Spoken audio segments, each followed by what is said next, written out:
the coaching vacancies that we do have in the NFL now, 6, Peter, as it stands now, after the Chargers fired Anthony Lynn after 4 years earlier this morning.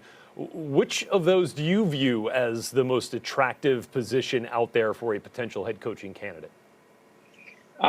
I think this is an unprecedented year for great vacancies, because I could look at the Los Angeles Chargers with a very respected general manager in Tom Telesco, a guy who's going to be an absolute star for the next 15 years at quarterback in Justin Herbert. Some very good defensive talent, and Derwin James coming back, presumably. That's a great job. I think Jacksonville could be a very good job because of obviously Trevor Lawrence or your choice of quarterback, and you've got cap money, and you've got some very aggressive, good young talent on defense. The Jets too, because of Sam Darnold. And look, I said it a couple of weeks ago in my column. I thought the best job at the time is Houston, because it is total tabula rasa. It's an absolute blank slate so that you can build whatever team you want there. The only thing you don't have, you've got one of the best 5 quarterbacks in football. You don't have a great cap situation. You may have an ugly parting with J.J. Watt.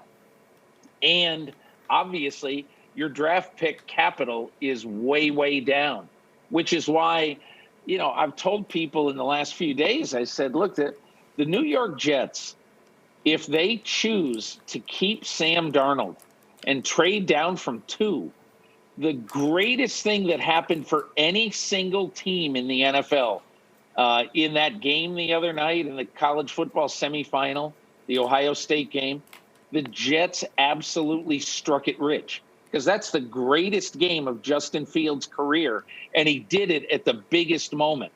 A lot of questions answered by Justin Fields about Justin Fields. Yeah. So now you look at it and you basically say they could probably get 2 good ones for that pick.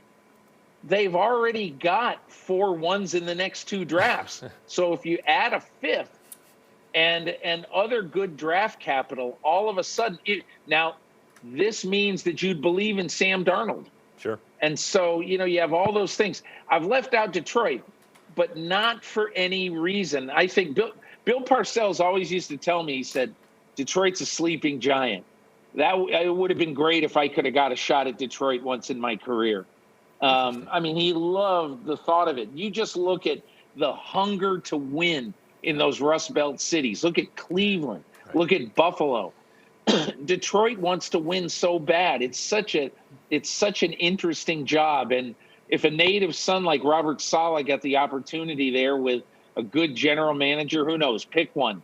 Maybe Adam Peters out of San Francisco, maybe Fontenot out of New Orleans, who, to me, if there's one thing that's happened in the last few days, to me, it is that there are so many good GM candidates out there.